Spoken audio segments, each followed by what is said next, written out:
Ya, bisa kita kembali dengan Jurnal Siang masih mengenai Jakarta Utara sebagai kota terpolusi.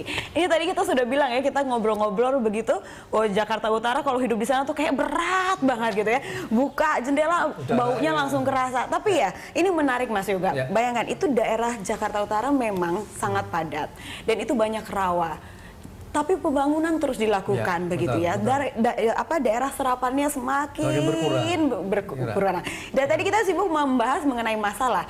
Nah, untuk di segmen terakhir ini, Mas Yoga, kira-kira untuk Jakarta Utara, kira-kira solusinya apa ke depannya? Biar kualitas udaranya membaik begitu dan membantu para masyarakat yang tinggal di sana juga. Ada beberapa langkah yang bisa dikerjakan ya, tapi ini juga bisa dikerjakan oleh kota-kota lain. Yang pertama, setiap kota kan sebenarnya sudah punya rencana induk tata ruang kota. Artinya kalau kita ikuti, mesti arahnya sudah diperjelas. Tapi bentuk konkretnya seperti ini. Dengan untuk mengimbangi kualitas lingkungan, kalau bilang transportasi mamanya, maka harus dikembangkan transportasi massal. Ini wajib supaya penggunaan kendaraan pribadi juga berkurang.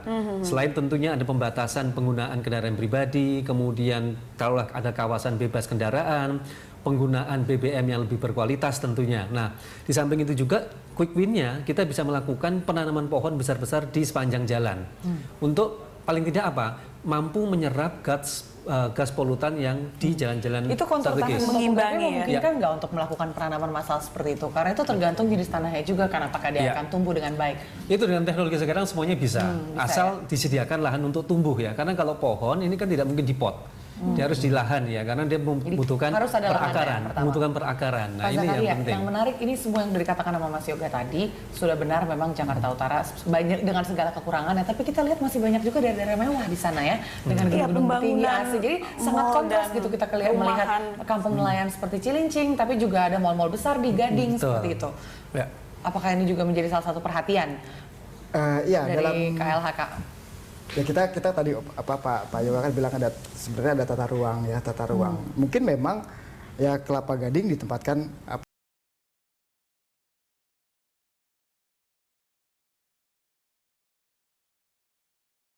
sekali lagi kan masalahnya dan tata ruang sudah ditetapkan, tapi implementasinya yang harus juga diawasi. Gitu. Jadi sudah jelas-jelas di sini kawasan hijau, tapi ternyata tiba-tiba jadi mall, kan banyak seperti itu. Ya, jadi pengawasan yang memang juga kurang. Ini kalau Waduk Pluit sudah berhasil direlokasi semua, kira-kira akan berkontribusi nggak terhadap perbaikan kualitas udara dan lingkungan menurut Anda? Ya, kalau saya di lapangan kemarin ya, minggu lalu ke Waduk Pluit memang ada upaya perbaikan seperti itu, tetapi memang masih banyak kendala ya. Di Waduk Pluit contohnya, itu masih ada 7.000 KK yang belum dipindahkan karena kekurangan rusunawa sebenarnya. Nah, di Jakarta sendiri kita masih punya kurang lebih ada 42 waduk yang seperti Waduk Pluit yang belum juga dibenahi seperti ini. Jadi kalau waduk-waduk di Jakarta saja itu dibenahi, kemudian akan bertambah menjadi taman atau ruang terbuka hijau, itu secara tidak langsung pasti akan ikut memperbaiki kualitas lingkungan di sekitarnya. Itu udah pasti. Pak Zakaria, dari dialog yang sudah Anda lakukan bersama Pemkot, ada nggak yang menyambut baik itu masukan-masukan seperti yang sudah dikatakan Mas Yoga barusan? Bagaimana respon mereka selama ini? Untuk kota-kota tertentu iya, kan di setiap kota kita kasih rekomendasi ya. Misalnya contohnya tadi public transport, terus mungkin juga perbaikan bahan bakar. Jadi ada kota-kota yang secara tegas saya maunya public transport saya pakai gas. Oh, jadi dari hasil survei tersebut di akhir Jakarta Utara dan juga mungkin beberapa kota lain, Manado, begitu ya. Manado juga buruk ya kualitas udaranya ya. Iya. Urutan berapa Manado tadi itu?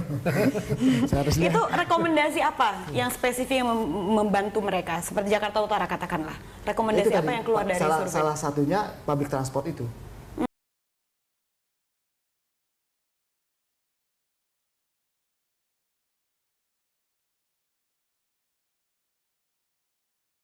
Public transport kan terintegrasi ya, jadi hampir seluruh Jakarta begitu, tidak cuma memang Jakarta kalau Utara. Untuk Jakarta rekomendasinya umum untuk DKI jadinya, karena memang otonominya ada di DKI. Ini Pak Ahok bagaimana nih yang tinggal di Jakarta Utara?